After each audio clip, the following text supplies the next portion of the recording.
Alone can come a table in 75 days, while Pinto alone can make it in 150 days. Pinto started the work and worked for 30 days. In how many days Mintu can finish remaining work? हम जानते हैं work बराबर क्या होता है। Work बराबर formula होता है एफिशिएंसी मल्टीपल टाइम। कोई व्यक्ति कितनी एफिशिएंसी से काम कर रहा है और कितने वक्त में ये काम कर रहा है, उसका मल्टीपल क्या होता है, उसका वर्क का पता चल जाता है। अब यहाँ पे मिंटू है, एक पिंटू है। मिंटू को हम मान लेते हैं एम, पिंटू को मान लेते हैं पी। अब मिंटू कितने दिनों में कर रहा है? 75 डेज, यानी ये टाइम हो गया। और पिंटू कितने में कर रहा है? 150 डेज। हमें पता है जो हमारे डेज होते हैं, टाइम होते हैं, अगर एक से ज़्यादा लोग अलग अलग काम, एक ही काम को कर रहे हैं लेकिन अलग अलग टाइम में, तो उनका जो टाइम का एलसीएम होता है, वो एलसीएम क्या होता है? हमारा टोटल वर्क। ठीक है, तो 75 और 150 का जब हम एलसीएम लेंगे तो हमें क्या मिल जाएगा? 150।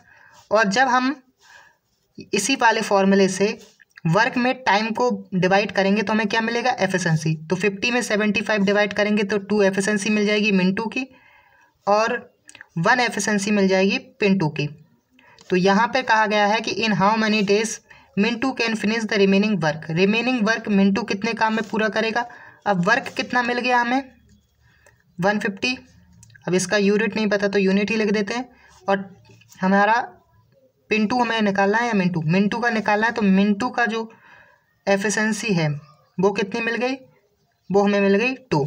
तो अब इसका जो हमें टाइम निकालना है वो हो जाएगा इसी वाले फॉर्मूले से, work upon time, work upon efficiency. तो वर्क कितना है? 150 और टाइम 2, तो दोनों कट के कितना हो जाएगा? 75 डेज।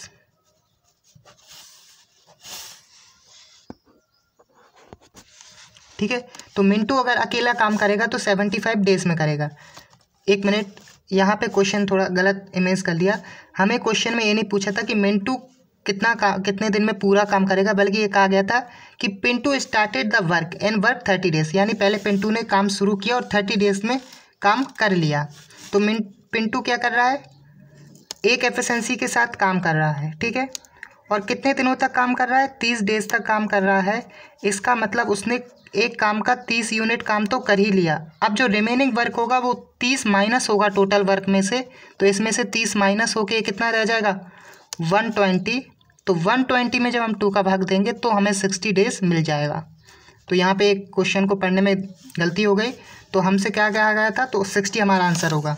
तो एक बार फिर से इसको सॉल्व करके बता देता है कि मिंटू एक काम को कितने दिनों में कर रहा था? 75 डेज में। पिंटू कर रहा था 150 डेज में। और दोनों का जो एलसीएम है वो क्या होता है? टोटल वर्क होता है। तो 150 हमारा एलसीएम आया। अब वर्क में जब हम टाइम को डिवाइड करते हैं तो हमें एफिशिएंसी मिलती है। तो मिंटू की एफिशिएंसी आ गई 2 और पिंटू की आ गई 1।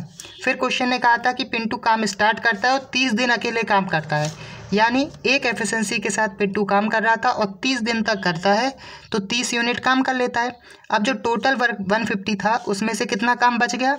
120। अब उसे किसको पूरा करना है? मिंटू को। 2 एफिशिएंसी के साथ करेगा, तो work upon efficiency 120 upon 2 equal 60 days.